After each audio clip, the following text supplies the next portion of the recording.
Hey everyone, it's hashtag Malkin Live. Good Tuesday afternoon to you. I had to take a deep breath. I had to inhale and I had to exhale. I just got back from pickleball practice. This is my happy place. It's my sanctuary from all of the madness that has gripped this country since the beginning of 2020, essentially. And I got back, settled into my beautiful little humble home office and checked into the Twitter feed. And of course, some of my most favorite accounts were buzzing about some classic choice, very rich sound bites from Ben Shapiro. I am going to cue them up for you right now. This is on the account of Columbia Bugle. Apparently, it is Ben Shapiro's podcast radio show. And see if I can share this with you. Hang on. And then you come. As I said, it's pure chutzpah. Pure chutzpah with a capital C. Let's go. Combine that with the cancel culture and you come up with something truly ugly. So as we'll see, again, I'm just foreshadowing because you need to know where I'm going here. Okay, the fact is that the cancel culture exists. It is extraordinarily ugly. It's particularly ugly for people on the left, actually, because if you're on the right, like I know conservatives are not interested in canceling other conservatives and they're not going to go along with this. If you're on the left. Wait a minute. The guy goes at 300 RPM. So let's just back up a little bit as he speeds through this chutzpah-laden soundbite. Let's go back.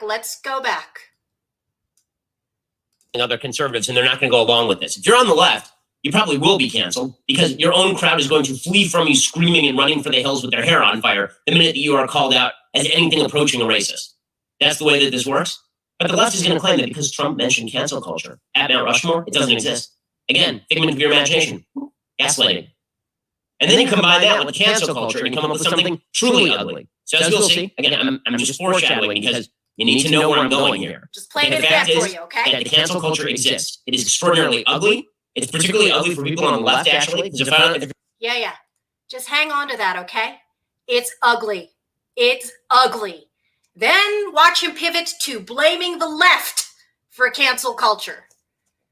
You're on the right. Like, I know conservatives are not interested in canceling other conservatives and they're not going to go along with this. I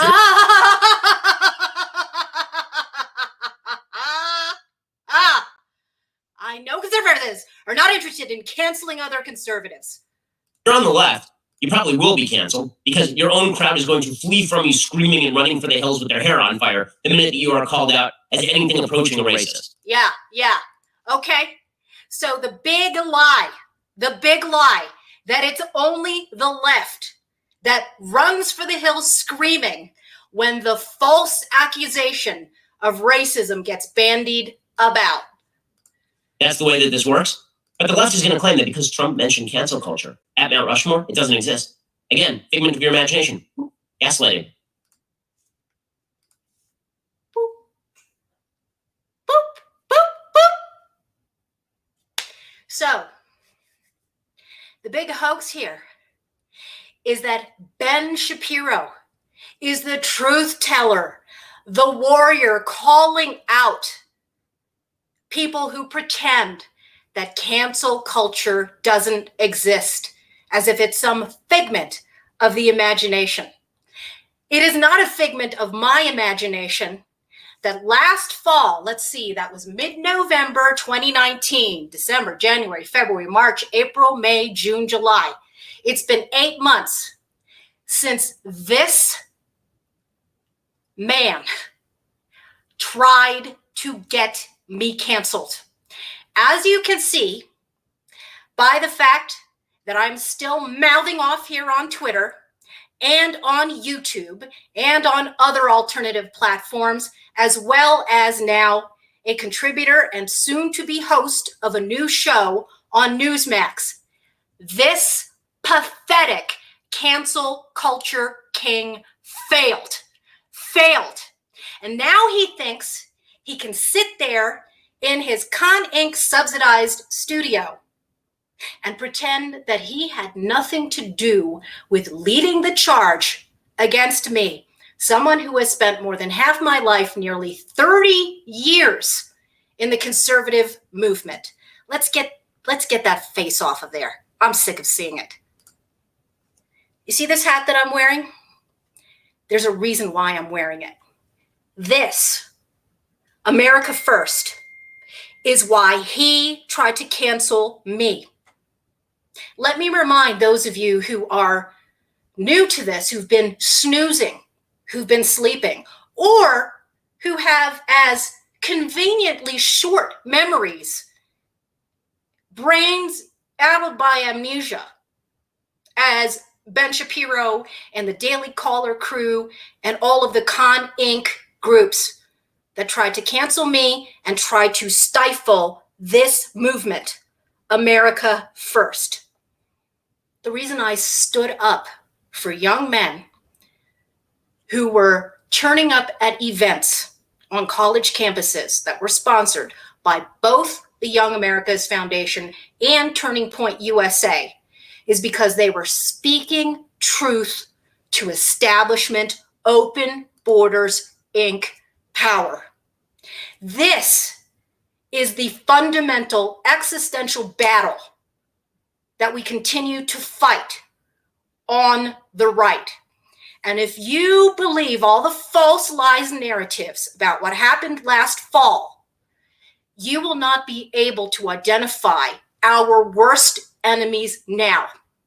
And it is crucial that you understand what happened last fall, because if you're not on the right side now, then I don't even understand what the purpose is of fighting now until election day and beyond. This is about more than one candidate. It's about more than President Trump. It's about the future of the conservative movement. Are we going to be continue to be hijacked by these Con Inc. hypocrites and liars, smear merchants? Yes, Ben Shapiro is a smear merchant. Let me bring this up for you. Again, if you were snoozing, if you believe the lies, this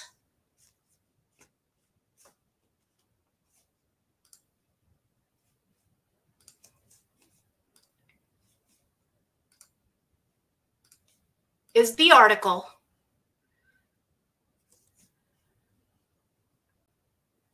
in which YAF operatives leaked to the Soros-style hitmen of the Daily Beast last November.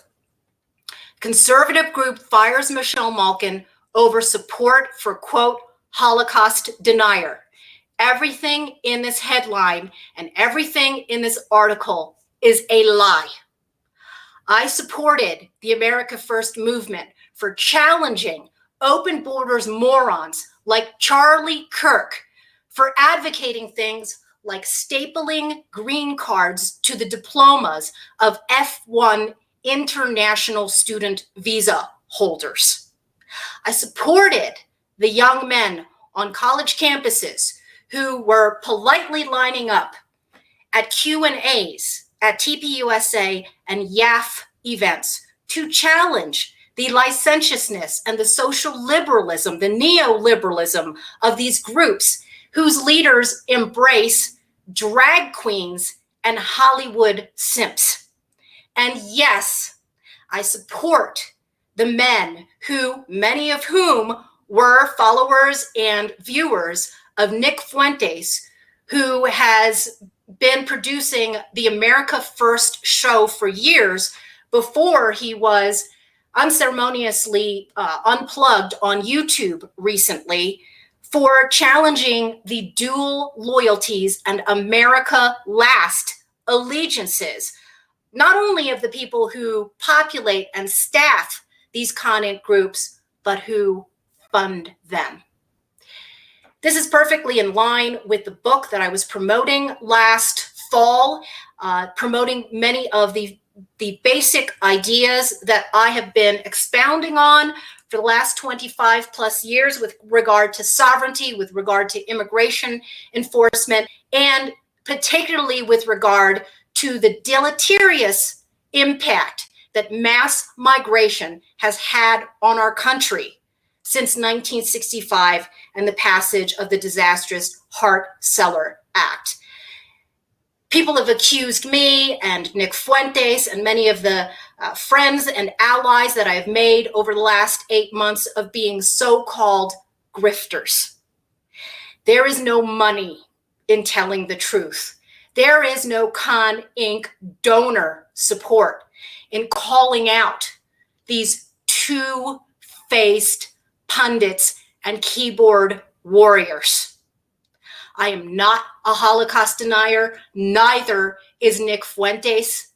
And yet, after YAF leaked to the Daily Beast on this weekend in mid-November, an entire onslaught of Con Inc. groups, many of my former clients of my syndicated column, most notably the New York Post, piled on, regurgitated the lies, and tried to stifle my voice and yank me off the public stage. They tried to unperson me. They did the same thing to so many other America Firsters. And I want to remind you that 2 of the last speeches that I gave for YAF specifically called out the cancel culture that has targeted nationalists who do not apologize for America First. I want to read to you a passage that really apparently triggered the likes of Ben Shapiro, who spent an entire almost 2 hours trashing these young men, lying about their agenda, lying about the questions they asked at TPUSA and YAF events. He used the most disgusting and vile language about young men who he knows nothing about. The only thing he knew about these men is that they were posing a threat to his business model. He said that they were losers in their basements. He said that they masturbated in their basement. He said this on the august campus of Stanford, right? He had the aura and the patina of being an intellectual conservative, and yet he was the one slinging the mud. This is one of the passages in my UCLA speech that I gave. Conservative inkers now have their knives out for me, recycling Media Matters Oppo research, uncovering things I've never covered up in my reporting and advocacy of sovereignty issues over the last quarter century. They want me to disavow Nick Fuentes and VDare and Peter Brimelow and Faith Goldie and Gavin McInnes and the Proud Boys and Steve King and Laura Loomer and on and on. They want to do to me what they've done to brilliant academics who've told the truth. Amy Wax at the University of Pennsylvania, and Darren Beatty, and Jason Richwine, and Steve Saylor. This is the quote that they will never excerpt when they smear me as a quote-unquote enabler of a Holocaust denier, or just completely throw any semblance of the truth out the window and call me a Holocaust denier. No, I said, I do not agree with every last thing they've said or written or published or tweeted or thought with their inside or outside voices, but I will not disavow any of them, and I will not join the deplatforming witch hunters who hypocritically call themselves free speech and culture warriors. I disavow violence. I disavow hatred of America. I disavow the systematic bipartisan betrayal of American citizens, students, and families by cynical politicians who promised for 25 years to build a wall, end the diversity visa lottery, end chain migration, and other memorized talking points. I disavow Republicans who told us to hold our noses and vote for open border sellouts because we support the Second Amendment and are against abortion, and we had no other choice. I'm going to read the rest of it because many of you don't even know that this was the speech that got me canceled after 17 years of speaking at YAF events. Where are the disavowals of CPAC organizers who banned young nationalists but credentialed left-wing operatives masquerading as journalists, like the right-wing watch henchman Jared Holt, and who embraced left-wing Soros-funded character assassin Ban Jones? I disavow the bullshit, and that's what I said. Young people left or right, if you don't do your homework and open your eyes and join forces, you're screwed. Fight the controlled opposition, don't become it. The torch is being passed. The populist youth movement is global. It's bigger than being a Trump supporter or Talking Points GOP gate smasher. Show those willing to listen how to do the math of mass migration, rise to the occasion, and save this country. And this is a germane tweet from Darren Beatty, who, of course, these same Con Inc. forces, allied with the Soros types, also tried to cancel. Take a look at this. Here's what he said in response to this Ben Shapiro odiousness. Let me read it for you. Ben Shapiro's popularity refutes notion of marketplace of ideas. The arena of ideas is very carefully controlled to present mediocrities like Shapiro, Rubin, that's Dave Rubin, etc. That includes all of the vaunted members of the intellectual dark web as the only visible alternative to the left. If the arena weren't controlled gatekeeping mediocrity, Shapiro would be a nobody. Truth. And this is the thing that I think a lot of mainstream MAGA types who've been fed the Fox News, Con Inc. swamp Republican Party diet for far too long. They can't see what's happening. They cannot distinguish between the phonies and the authentic advocates of America first. This is what all of the colored pills are all about, right? Red pill, black pill, blue pill, white pill, right? Take a pill, okay? And the thing is that once you see these things, you can't unsee them. And this makes life incredibly difficult, much more difficult for the young America First nationalists who are just starting out their professional lives and their careers. And some of them have made incredible sacrifices. Many of them have had to combat Con Inc. cancel culture alone. And I promised over the last year to do everything I could, everything in my power, as long as I have a platform, to support many of these young people, like Ashley Ray Goldenberg. She was double teamed by both the Con Inc. right, the libertarians in the swamp, who all have cushy jobs, regurgitating each other and recycling left-wing dossiers against those of us who pose threats to the Con Inc. business model. And of course, she had to fend off all of the Antifa-lite types as well. There's so many that I could name and mention. Of course, I've had many of them on this live stream over the last 6 to 8 weeks that I have been doing this show. I've dedicated many of these programs to people who are among the band.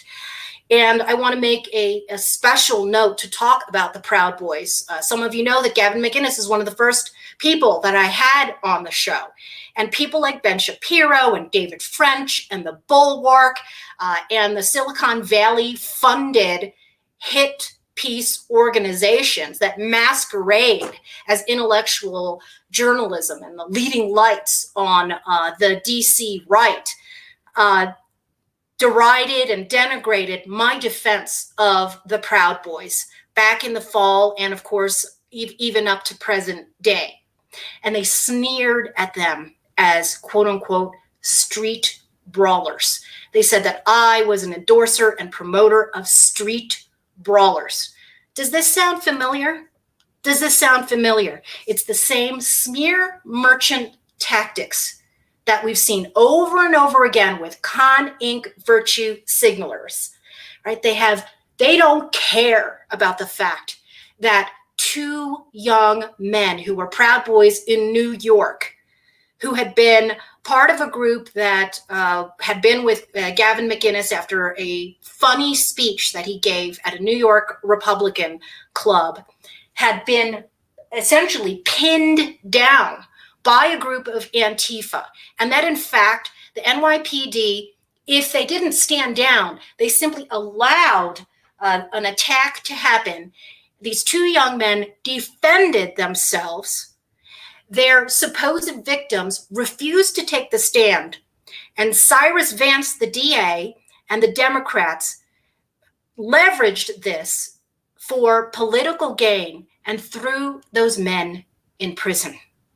Every time that the Proud Boys across this country tried to do what now all of the Republican keyboard warriors say that they're for, standing up and defending our country, those Proud Boys have been attacked, not just by the left, but by the Con Inc. right. Anytime armed citizens have stood up over the last year, they've been attacked and smeared. Why do you think I've been so passionately advocating for Stephen Baca in New Mexico? Do you see Ben Shapiro or Charlie Kirk lifting a bloated finger, a bloated, privileged finger to help out a man who had been attacked by a mob for trying to defend a statue and defend his female friend who had been under assault by these Antifa types while they tried to defend a statue, right? Now, every Senate Republican, every TPUSA ambassador, well, we got to stand up for our country, right? They echo whatever it is that Donald Trump tweets, but they won't lift a finger.